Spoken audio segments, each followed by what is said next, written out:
இந்த தாவேக்காவை சிதைக்காம விட மாட்டாங்க போல இருக்கு. முன்னாடி பார்த்தீங்கன்னா ஊத்தங்கரை எம்எல்ஏ இளையராஜாவை விலைக்கு வாங்க முயற்சி பண்ணியிருக்கிறாங்க. இப்போ பார்த்தா ஸ்ரீவைகுண்டம் எம்எல்ஏ விலைக்கு வாங்க முயற்சி பண்ணியிருக்காங்க.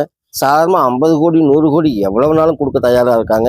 இப்போ ஒரு காணொலியை போடுறோம் பாருங்க. இந்த ஸ்ரீவைகுண்டம் எம்எல்ஏ சொன்ன அந்த வார்த்தைகள் நல்லா கேட்டுக்குங்க. நிறைய நபர்கள் என்னை வந்து டேரெக்டாக நீ 30 கோடி தரேன், 50 கோடி தரேன், 100 தரேன், இல்லை அதையும் தாண்டி தரேன், நீங்கள் வந்து திமுக வந்துடுங்க, இல்லைனா உங்களை வந்து இப்படி தான் நாங்கள் பண்ணுவோம், இது தென் மாவட்ட அரசியல், கிட்டத்தட்ட தமிழ்நாடு ஃபுல்லாக 100 பணக்காரங்க இருக்காங்கன்னா அதில் 60% திருநெல்வேலி மாவட்டம் தூத்துக்குடி மாவட்டம் தான் இருக்காங்க. அதனால தென் மாவட்ட அரசியலில் நீங்கள் வந்து கீழேருந்து ஒரு ஏழ்மலையிலேருந்து வந்துட்டீங்க. ஏன்னா நான் இப்போ நான் படுற பாடு இந்த ஏழ்மலையிலேருந்து வந்ததுனால தான். காணொலியை பார்த்துருப்பீங்கன்னு நினைக்கிறேன்.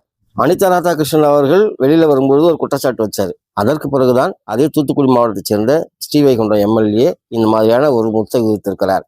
இவர் யாரும் தெரியுதா உங்களுக்கு? நடந்து முடிந்த சட்டசபை கூட்டத்தொடரில் ஒரு எம்எல்ஏ மேல ஆக்ஷன் எடுக்க சொல்லி எதிர்கட்சிகள் எல்லாம் வந்து குரல் எழுப்பினாங்க தெரியுமா? அவர் தான் இவர். எதுக்காக தெரியும்ல? சொந்த கட்சி பெண்மணி ஒருவரை வேலை வாங்கி தரதா இவங்க கட்சி சேர்ந்த பொறுப்பாளர் 2 பேர் கூட்டு போய் கூட்டு பாலியல் வன்புணர்வு செய்து அவங்கள துரத்தி விட்டானுங்க. அவங்க புகார் கொடுக்குறாங்க, காவல் நிலையத்துல புகார் கொடுக்குறாங்க, பகிரங்கமாக பேட்டி கொடுக்கிறார்கள், கட்சியில் தலைமையை பார்த்து பேசியிருக்காங்க, பாக்குறோம் இருக்காங்க. அந்த கேஸ்ல இந்த எம்எல்ஏ என்ன பண்ணியிருக்காரு, அந்த அம்மாவை சமாதானமா போக சொல்லி வலியுறுத்தி இருக்காரு. கடைசியில் என்ன ஆச்சு? அந்த அம்மாவை கட்சி விட்டு நீக்கிட்டாங்க. அந்த குற்றத்தை செய்தவர்கள் அந்த கட்சியில் தொடர்கிறார்கள். பெண்கள் பாதுகாப்பு பற்றி தொண்டை கிழிய பேசுகிற தாவேக்கா தலைவர்கள்ட்ட கேட்கிற கேள்வி ஒன்னே ஒண்ணுதான். உங்கள் கட்சியை சேர்ந்த ஒரு பெண்மணிக்கு இதுதான் நிலைமை அப்படின்னா மற்ற பெண்களுக்கான பாதுகாப்பை நீங்க எப்படி உறுதிப்படுத்த போறீங்க? தூத்துக்குடி மாவட்டம் செல்வாக்கு குறையும் பொழுது ஸ்ரீவைகுண்டம் எம்எல்ஏ இதை எடுத்து வைக்கிறாரு. ரொம்ப ஏழ்மையான பெண்கள் வந்தவங்கிறாரு. ஒரு அபிடேவிட்ல பார்த்தோம்னா ஏறக்குறைய கணக்கில் காமிக்கப்பட்ட சொத்துக்களே ஒரு 2 கோடிக்கு மேல காமிக்கிறாங்க. 3 நிறுவனங்கள் நடத்துறாங்க. பர்ச்சுனர் கார் வச்சிருக்காரு, தார் வச்சிருக்காரு, மஹிந்திரா XUV 700 வச்சிருக்காரு. இவர் ஏழை, நம்ம நம்புவோம். இவரை பத்தி நிறைய குற்றச்சாட்டுகள் சொல்றாங்க. அது கூட நம்ம போக விரும்பல. ஆனால் இவர் எழுப்புகிற அந்த குற்றச்சாட்டு இவர் வெளியிட்டு 1 நிமிட ஆடியோவிலையும் இவ்வளவு பணம் தர வாங்கன்னு கூப்பிட்ட மாதிரிலாம் வரல. அது இணையதள கிடைக்குது, பார்த்து தெரிஞ்சுக்குங்க. 7 பேர் கூப்பிட்டாங்க இல்லையா? அந்த 7 பேர் யார் யாருங்கிற ஆதாரத்தை வெளியிடணும் இல்லையா? அதையும் வெளியிடல.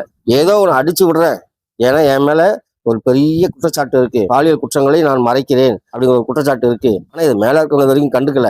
இருந்தாலும் என்டிய செல்வாக்க நான் தூக்கி நிறுத்திக்கணுங்கிற மாதிரி இவர் செய்யறாரு. சொந்த கட்சி பெண்ணுக்கு நியாயத்தை வழங்காத இவர் அந்த குற்றச்சாட்டை மூடி மறைப்பதற்காக அந்த பெண்ணை கட்சி விட்டு நீக்கும் அளவுக்கு செய்த இவர் கூறுகின்ற இந்த குற்றச்சாட்டுகள் எந்த அளவுக்கு உண்மையா இருக்குங்கிற ஒரு கேள்வியை முன்வைக்கிறோம். குதிரை பேரங்களை இங்க ஆரம்பிச்சு வச்சது யாருங்கிறது உள்ளங்கை நெல்லிக்கனி. அதிமுகவை இல்லைங்கிற லெவலுக்கு கொண்டு வராங்க. அதனால அதிமுக எழும். யாருக்காக இந்த ஆட்சி? மக்களுக்கான ஆட்சியா அப்படின்னா இல்லை. எது எப்படியா இருந்தாலும் ஸ்ரீவைகுண்டம் எம்எல்ஏ கூறிய குற்றச்சாட்டுகளுக்கு ஆதாரங்களை அவர் பொதுவெளியில் வைக்க வேண்டும். ஏன்னா பொதுவெளியில் தான் அவர் பேசியிருக்காரு. அதே மாதிரி தாவேக்காவில் இருக்கின்ற ஒவ்வொரு தம்பி தங்கைகளும் கேட்கிற ஒன்னே ஒண்ணுதான். ஒரு பெண் பாலியல் வன்கொடுமை செய்யப்பட்டிருக்கிறார். அதை மறைப்பதற்கு இந்த எம்எல்ஏ உதவி பண்ணியிருக்கார். இன்னைக்கு அவர் குற்றச்சாட்டை எடுத்து வைக்கிறார் எதிர்கட்சிகள் மேல. எது சரி எது தவறு என்று நீங்களே முடிவு செய்து கொள்ளுங்கள். நன்றி, வணக்கம்.